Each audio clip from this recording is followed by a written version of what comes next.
If they could do everything they wanted, how many lives did they want to live? And the average answer was 7. So we all have way too much life in us than we can contain in a lifetime. Have you ever felt that when you choose a life, choose a partner, choose a path, that at the same time, there's lots of things that you also say no to at the same time? And then you keep wondering, like, did I make the right decision? Did I choose the right path? Is this what I'm meant to do? And you just become paralyzed instead? Well, today we're going to talk about that. We're going to talk about the Sylvia Plath fig tree analogy and why you contain too much life for your lifetime. Welcome to this channel. It's called The Velvet Intellectual. It's where we like glamour just as much as substance. And I'm your host, Emma Martinez Arpstrand. I'm a 35-year-old mother, writer, author, journalist. And today we're going to talk about something that is really close to my heart. And that is, every time I make a big decision, I immediately feel, have I done the right decision? I start questioning myself. I start looking back to the things I left and wondering, was it a good thing? Was it a good thing to move from that city to this city? And was it a good thing to go on this career path instead of that career path? At some point, you just become paralyzed by all the choices.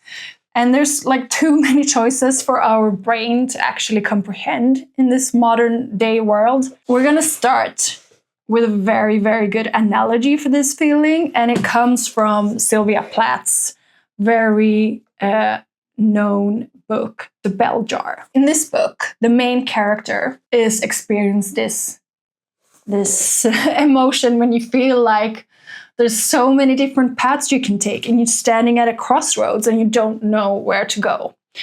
But Sylvia describes it as she's sitting under a fig tree and there's just all these delicious figs, but she can't choose one because when she chooses one, that means that she leaves all the other ones. So instead of choosing a fig, she is hungry, she's starving beneath the fig tree because she can't choose. And I think a lot of us can really relate to this feeling, especially when you're young. I'm 35, I'm sure I'll have this feeling for the rest of my life. So I grew up in a really small town, about 10,000 people living there. And it just felt like a lot of the people I grew up with, they just knew exactly what they wanted to be, knew exactly what they wanted to do. I remember my best friend and I, we were just dreaming about moving to Italy when we were 18 and swimming with dolphins.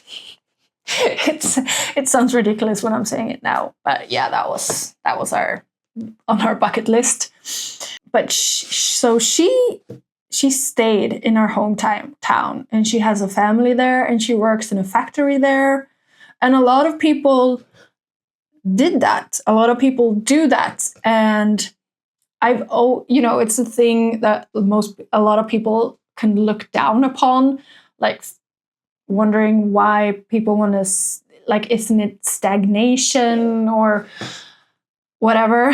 But for me, who's been, as my mom said, kind of rootless, and not rootless as in brutal, but in root. I don't have any roots in my tree. I've been moving around a lot, trying lots of things, like throwing myself out because like I want to experience as much as this world can give. But at the same time, I've also been very jealous of those people who just seem content, who never question their way in life. They just live in a good life and they're just happy and satisfied with it. And I don't know, maybe we're just wired differently and I'm not one of those people. I mean, I think I'm starting to.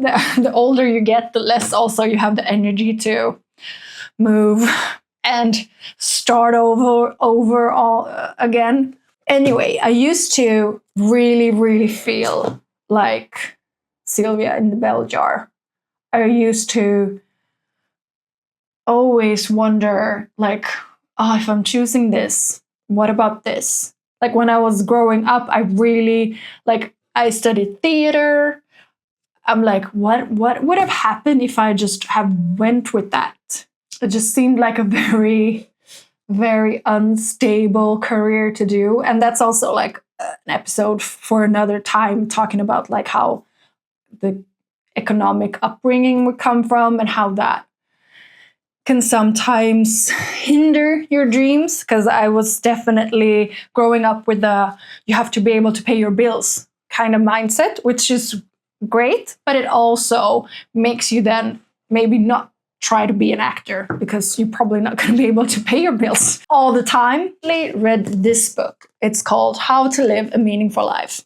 And I know that a lot of people who are like intellectual and that probably look down on like self-help books and stuff like that. But this is actually based on design thinking, and it questions the whole thing about like, oh, I need to have a purpose, one purpose, and how do I make a meaningful life? Instead, Bill Burnett and Dave Evans, who work at Stanford, argue that you should have meaningful moments. You can't have like a meaningful life. You should have meaningful moments, and you should build your life on that.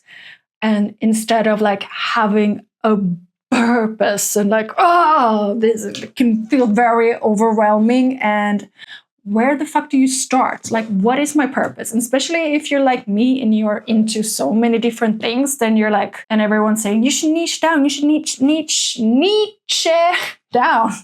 Then it's hard because again, you choose a niche, then you're saying goodbye to all this other stuff that you're also interested in. But they argue that instead of choosing a purpose, you should have multiple purposes and you should try to expand yourself and learn. And instead of like picking a lane, you pick different lanes and you do a little bit of that and you do a little bit of this and you have meaningful moments. They conducted a study that I find very interesting, where they asked students that were taking their class, probably other people as well, I can't remember now, but they asked people how many lives, if they could do everything they wanted, how many lives did they want to live? And the average answer was 7. So we all have way too much life in us than we can contain in a lifetime. Like there's a life where maybe I'm in Hollywood, or maybe I am an actress, or maybe there's one where or maybe there's another life where I'm a volunteer worker, or like the lonely journalist correspondent. That was also been a big dream. Or maybe the woman who is a teacher. Like all these things, living in different places, all these lives that we want to live. It's just heartbreaking, but we can't live them. We don't have time to live them. So instead of seeing it like you're choosing something, and that means that you're saying no to something, maybe we should look at it as just saying no to it right now. But it doesn't mean that we can't come back to it later in life. I did choose. I did pick my fix. I chose journalism. I really wanted to be a writer, but that was, kind of like the actor thing. Like, how can you survive on that? I mean, I don't have rich parents that could bail me out every month. And I choose my husband, which is the best decision I've ever made. We met on Tinder. He was living in San Francisco at the time. I was living here in Stockholm. And we got married after 9 months. But yeah, and I have my kids and I have my career. I recently switched from journalism to corporate communication. Those echoes of the other lives that I could have had or could have lived, they're still in me and they don't disappear. And that's okay. And it's okay also to feel sorry for the lives that you're not going to be able to live. That is life. And I think that is one of the hard things that we all, especially if you have this side of yourself that you want to try, you want to explore, and you want more, and you just feel this inside of you so much that making a decision then can really be tough. But yeah, your unlived lives, they don't disappear. You can go to them in your fantasy. You can try to make them happen also in small ways. Try to incorporate a little different things. It's never too late to start over as well. But also, choosing is a great fucking thing that we can do. There's so many people out in the world who can't choose. So we should be really, really appreciative of all the choices that we can make. And instead of feeling paralyzed by them, we should honor them. Okay? So let's do that. Let's be proud of the choices we make. Let's live with the fact that we have too much life in ourselves that we can't contain for a whole lifetime, but we can have meaningful moments. We can still find our purpose and our passion, and we can do it. And it doesn't have to be our entire identity. It doesn't have to be our entire life. And we can live different lives within our life. So, which fig are you gonna pick? Let me know in the comments below.